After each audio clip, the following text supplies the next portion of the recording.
Sir 30 second sir, ये चीज record पे नहीं गई ना तो देश का नुकसान हो जाए। लास्ट 30 सेकंड सर, देश का नुकसान हो। 1930-40 में जब कलकत्ता ज्यादा माइग्रेशन होता था तो हमारे यहाँ जो बिरहा गाया जाता था, कलकत्ता को साउथ की तरह देखा जाता था।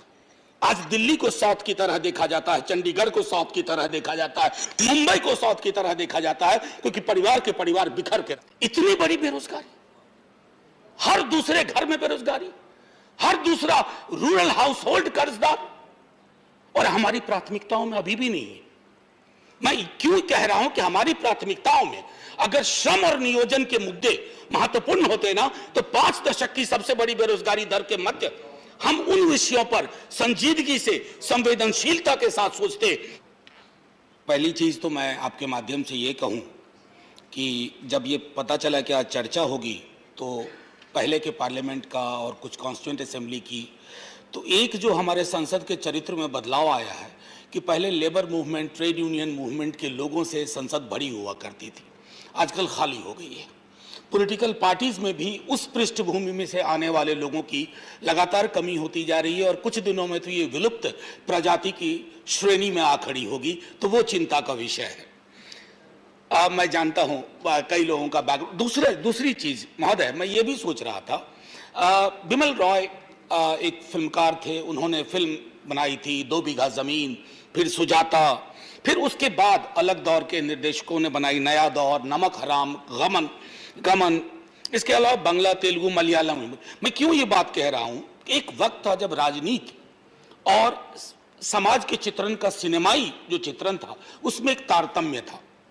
आप देख लीजिए 70 के बाद, 80 के बाद खास तौर पर वो फिल्में बनना बंद हो गई हैं।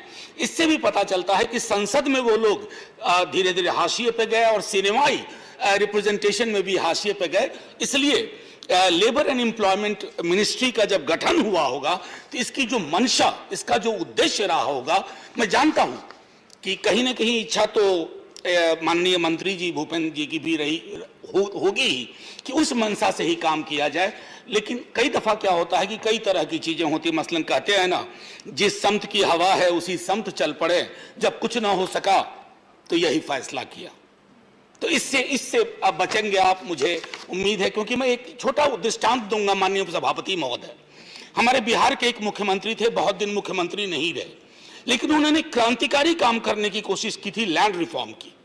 आज भी जब लैंड रिफॉर्म की बात होती है ना, तो वो बहुत कम दिन के लिए मुख्यमंत्री थे, उनका नाम शान से लिया जाता है। आप ऐसी कोशिश करें भूपेंद्र जी। श्रम और पूंजी के बीच में असंतुलन है, पूंजी के पक्ष के पैरोकार अनगिनत हैं, श्रम के लिए बोलने वाले कम हैं। खड़े होइए और श्रम के लिए बोलिए, यह आग्रह होगा मेरा।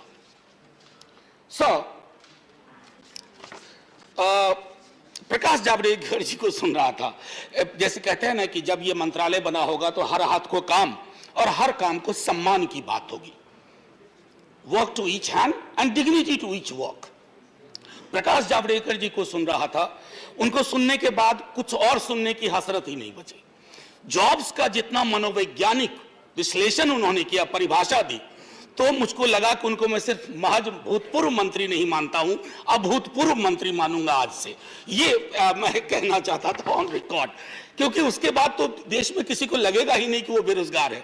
इतनी बढ़िया कविताई अंदाज में उन्होंने जॉब का विश्लेषण किया, वही कर सकते हैं, बाकी के मैं समझता हूं कि अख्तियार में ऐसा करना नहीं है। आज जब हम ये बात कर रहे हैं, संभवतः 5 दशक की सबसे बड़ी बेरोजगारी दर के सानिध्य में, उसकी पृष्ठभूमि में बात कर रहे हैं, और मैं कहूं एक पॉलिटिकल अपोनेंट के नाते मेरे लिए बड़ा आसान है ये कह देना कि आप क्या कर रहे हैं, बेरोजगारी दर इतनी है, आपसे कुछ नहीं हो पा रहा है, सरकार छोड़ दीजिए ना। यह सामूहिक चिंता का विषय है। इतनी बड़ी बेरोजगारी, हर दूसरे घर में बेरोजगारी, हर दूसरा रूरल हाउस होल्ड कर्जदार, और हमारी प्राथमिकताओं में अभी भी नहीं है। मैं क्यों कह रहा हूं कि हमारी प्राथमिकताओं में अगर श्रम और नियोजन के मुद्दे महत्वपूर्ण होते ना, तो 5 दशक की सबसे बड़ी बेरोजगारी दर के मध्य हम उन विषयों पर संजीदगी से, संवेदनशीलता के साथ सोचते। आज भी देखिए, शायद इस मंत्रालय को सबसे ज्यादा समय की जरूरत थी, चर्चा की सबसे ज्यादा जरूरत थी। होता तो 12 घंटे रात तक बैठिए, लेकिन ताकि बस 1-2 मिनट लूंगा माननीय वाइस चेयरमैन साहब।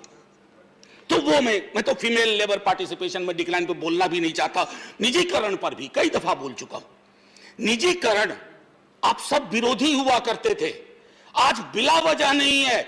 इस तरफ से सारे लोगों ने बीएमएस को कोट किया, एटक को कोट नहीं किया, सीटू को कोट नहीं किया, इंटक को कोट नहीं किया। सर, माननीय मंत्री महोदय, इफ विशेष वेयर हॉर्सेस, खैर एनीवे सर, मैं आना चाहता हूं इस बात पे। निजीकरण को लेकर के भी एक रोड मैप होना चाहिए, क्या निजीकरण हो क्या नहीं हो। सार्वजनिक क्षेत्र के हर उपक्रम को अगर आप बेचने की तैयारी में लग जाएंगे, अगर एसेट को खत्म करने लगेंगे, तो वो जो हमारे प्रावधान है आर्टिकल 15 क्लॉज 4, आर्टिकल 16 क्लॉज 4, उनका क्या होगा भूपेंद्र जी? आप तो उसी पृष्ठभूमि से आते हैं। कहां आप कह पाएंगे किसी निजी नियोक्ता को कि साहब हमारे सामाजिक न्याय की अवधारणा को आप लागू करो? नहीं हो पाएगा। और तब फिर सब बैठ करके बाद में हम सब गमी में बैठेंगे कि ये क्या किया, सारी संपत्तियां हाथ से निकाल गई। पलायन आपके लिए ये भी एक बड़ा विषय माननीय मंत्री महोदय के लिए। सर बस 1-1.5 मिनट लूंगा, ज्यादा लूंगा ही नहीं। पलायन को लेकर के मैं वैसे राज्य से आता हूं जहां से माइग्रेशन होता है। सर आपको एक बात बताऊं, आपको ताज्जुब होगा, 1930-40 में जब कलकत्ता ज्यादा माइग्रेशन होता था तो हमारे यहां जो बिरहा गाया जाता था, कलकत्ता को साउथ की तरह देखा जाता था। आज दिल्ली को साउथ की तरह देखा जाता है, चंडीगढ़ को साउथ की तरह देखा जाता है, मुंबई को साउथ की तरह देखा जाता है, क्योंकि परिवार के परिवार बिखर के रह गए। बिहार आपके लिए सिर्फ पॉलिटिकल कॉन्स्टिट्यूंसी नहीं होना चाहिए, बिहार में इंटरवीन करना होगा कलेक्टिवली। अन्यथा जो मैं बार बार कह रहा हूं, अगर Bihar, sir 1 minute, final 1 minute, half a minute sir, 1 minute, I will stop. मैं बाल श्रम के बारे में भी बताऊं कि कोविड के बाद ये चिंता बढ़ी है। बाल जी आप सर तारतम्य माननीय डिप्टी चेयरमैन साहब 1.5 मिनट दे दीजिए, कोई ना कोई उदार चरित्र के व्यक्ति हमको दे देंगे वो वक्त। Please address the chair, conclude. Sir मैं चाहता हूं आप ही को देखूं, आप ही को देखता रहूं, लेकिन करूं क्या?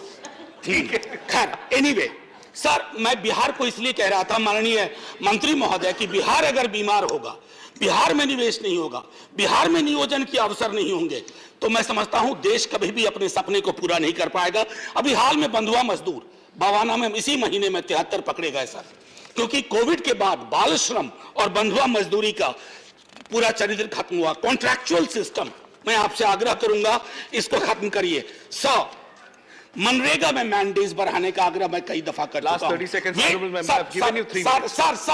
सर ये चीज रिकॉर्ड पे नहीं गई ना तो देश का नुकसान हो जाएगा। सर देश का नुकसान हो जाएगा, सुन लीजिए सर। 91-92 में वेज टू प्रॉफिट रेशियो 1.41 था, जो 0.32 है, उसके बारे में चिंता हमको बता दीजिएगा। Why the minimum wage for agriculture has not been revised so far? Increasing informality of employment, PLFS का मैं दे रहा हूं, any plan to check their vulnerability? The industrial relation 300 पर रिट्रेंच कर देगा, आपसे पूछेगा भी नहीं। ये क्या निजाम कर रहे हैं? वर्कर को निकाल दो, सारा अधिकार। फाइनली सर, परमिशन, ये गिग और प्लेटफॉर्म इकोनॉमी, इसके बारे में क्या सोच है, उनके कंडीशन के बारे में। और सर लोगों ने आराम किया और छुट्टी पूरी की। यकुम मई को भी मजदूरों ने मजदूरी की। यकुम का मतलब होता है 1 मई को, जो मे डे के नाम से जाना जाता है। जय Hind sir, thank you. Thank you. Honourable Shri HD Deve Gowda ji, not present. Shri Vinay Viswam ji, माननीय विनय